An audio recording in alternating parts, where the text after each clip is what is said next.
Perseus an inside tip. He advises him to locate the Stygian nymphs, beautiful women who possess the magical weapons he needs to kill Medusa.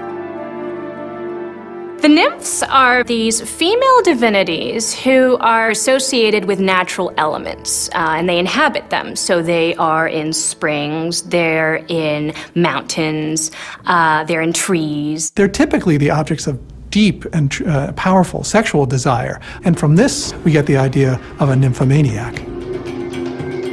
The whereabouts of these nymphs are a mystery. Only 3 hideous women know how to find them. The Grey sisters. They have been old, withered hags since the day they were born, and they don't like visitors. Perseus must get them to talk, so he can save his mother and survive his face-off with Medusa. It's a battle we can still see in today's night skies, if we look closely.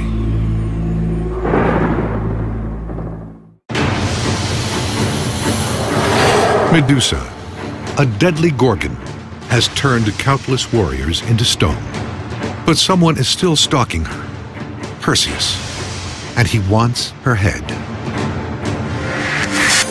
His success will require more than boyish bravado. Perseus will need a powerful set of weapons to slay Medusa. To get them, he must find the Stygian nymphs. But only 3 wretched old women know where they live. The Grey sisters. They're very strange.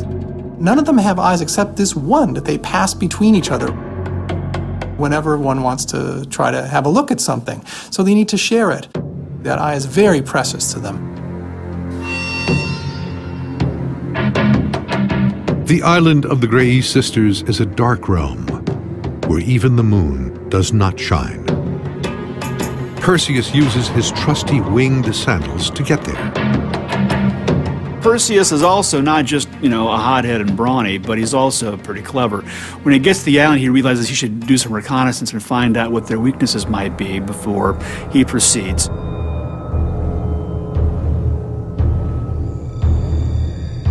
And when he realizes they all have the one eye and they're blind while they don't have it, he steals the eye from them as they're passing it around.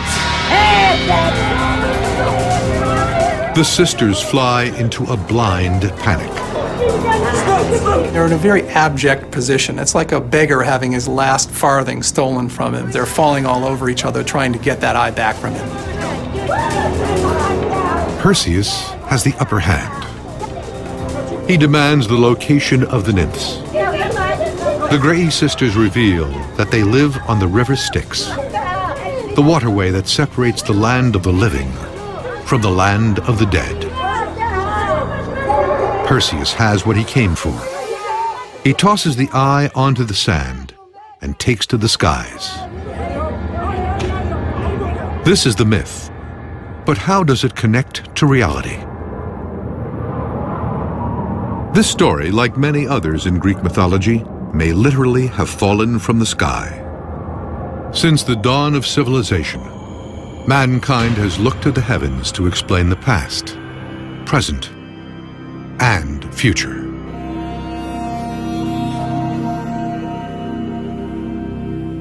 An awful lot of storytelling revolved around the things that you saw in the sky, the constellations that you see.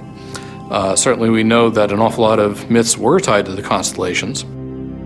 We have in the 5th century Greeks naming the constellations by the names of mythical beings.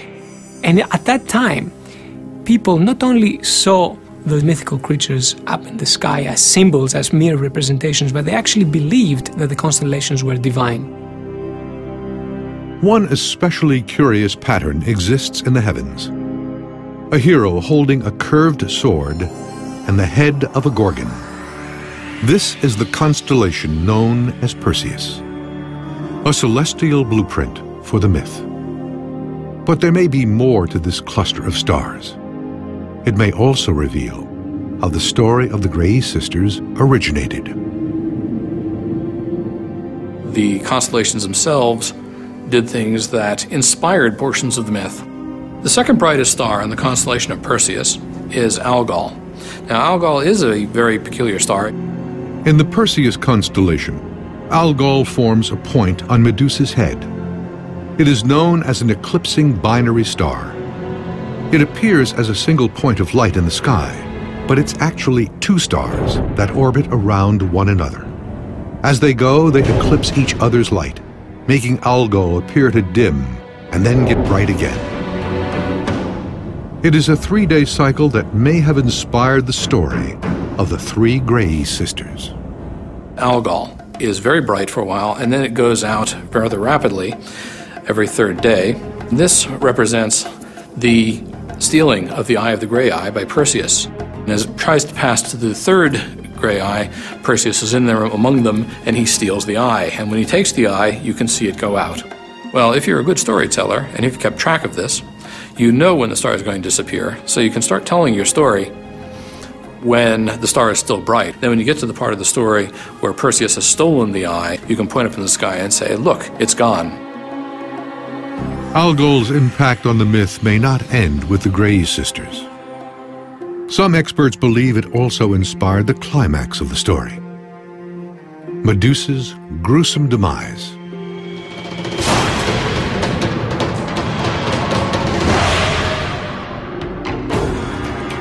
The myth continues. Perseus is on a collision course with Medusa.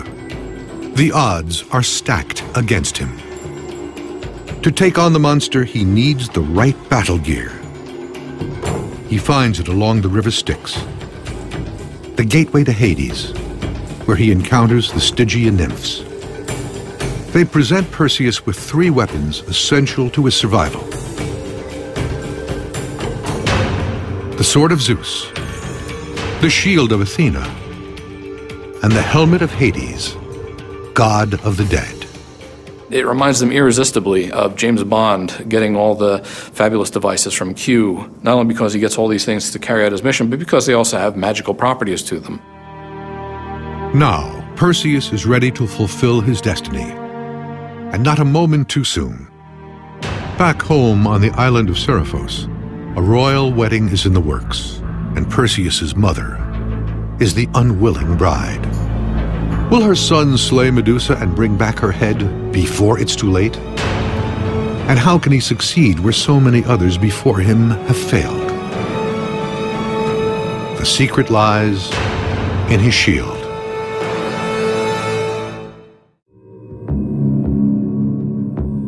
Perseus's dangerous quest for the head of Medusa has taken him on a journey over thousands of miles.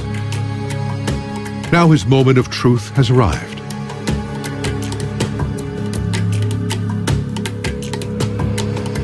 He stands at the threshold of Medusa's deadly lair. The gods helped him get here, but the rest is up to him. All that's around Medusa is rocks, very hard things. Anything that would have been living would have been turned to stone. So it must have been a very bleak and desolate place. Perseus is frightened as he takes the first steps toward his fate. But they are not steps forward. The young hero is slowly creeping backwards. Perseus is very smart, and he realizes that trying to attack Medusa head-on would be his own undoing. He'd be turned to stone. So what he does instead is get his shield, turn it round, and actually approach her from behind. And he walks up to her backwards, looking at her in his shield so that he's safe. You can imagine the tension building as he gets closer and closer. As far as he knows, this shield will protect him, but he must not have really known for sure. Perseus cautiously makes his way through the lair, eyes locked on his shield. The slightest misstep will prove fatal.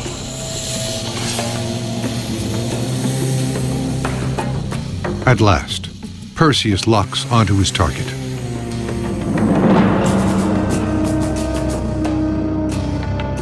Closes his eyes and swings his sword. With one clean stroke, the head of Medusa rolls to the floor. Her years of torment and isolation are finally over. There would have been great fascination for Medusa among ancient audiences, and whether they were rooting for her or rooting against her, there would have been a great kind of sympathy for this poor person. I mean, think about what she'd been through and all that she'd lost and the horrible life she was fated to live, and then her endpoint is to have a hero chop her head off. It is a tragic end for a tragic figure. But Medusa's story doesn't end here. One of the remarkable things about Medusa's head is even after she is dead, even after it's been removed and stuffed in a bag, it still has the power to transform anyone who looks on it to stone. Medusa's unstoppable and terrifying, but those forces can also be harnessed, and Perseus's story talks about that. When the head is inside the bag, then it becomes a weapon that could be used for good as well as evil. Perseus is now the owner of the most dangerous weapon on Earth. He can turn anyone to stone, and he has a few targets in mind. His mother, Danae, has been left with no one to protect her from the lecherous king of Seriphos. She's about to be made a queen against her will. For Perseus, it is a race against time.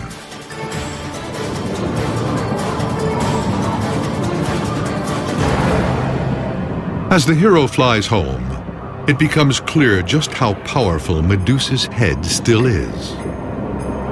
As Perseus is flying with his winged sandals back across to get to Greece, drops from her blood drop into the sand, and from this spring up hundreds and hundreds of poisonous snakes. Some nasty monsters in antiquity are so mean and so awful that their blood actually produces other monsters. Medusa is one of those that have such powerful blood. The dripping blood from her head as Perseus was flying away was thought in later tellings of the story to have given rise to all the snakes that ancient Romans knew to exist in North Africa. In the myth, the royal wedding day has arrived. The father of the bride has come from Argos. Perseus's own grandfather, King Acrisius. He has long feared the prophecy that his grandson would kill him. Perseus arrives just as the wedding ceremony is getting underway. When Perseus returns to Seriphos and sees that his mother is about to marry the king, he becomes very angry. So he lifts up the head of Medusa and says, "King, I have brought you your gift." One glance turns the king to stone, his face frozen in an eternal scream. But he's not the only king who gets caught looking. Acrisius is also petrified.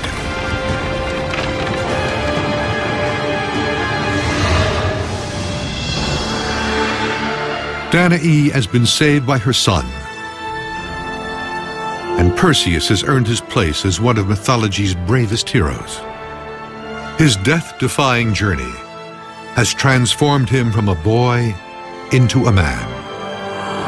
Perseus is particularly relatable among the ancient heroes. He's cast out at different points along the way, and only because of the extra love of his mother is he able to make his way through some very difficult times. He makes his mark in the world, and he grows into his own. He becomes a real, true, powerful hero, someone that the Greeks can look up to.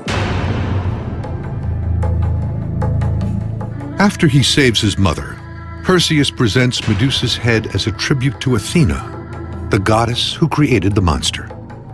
In the end, it is Medusa's original punisher who inherits her power. There's a poetic quality to the ending of this story, as Medusa's head becomes the icon on the breastplate of Athena. After all, this poor young girl started off this great misadventure by running afoul of that goddess. Athena has the first and the last laugh.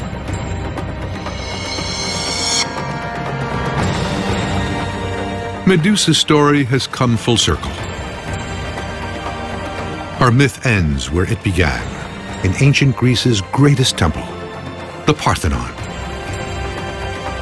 Above it, she and the man who took her life are forever linked in the night sky.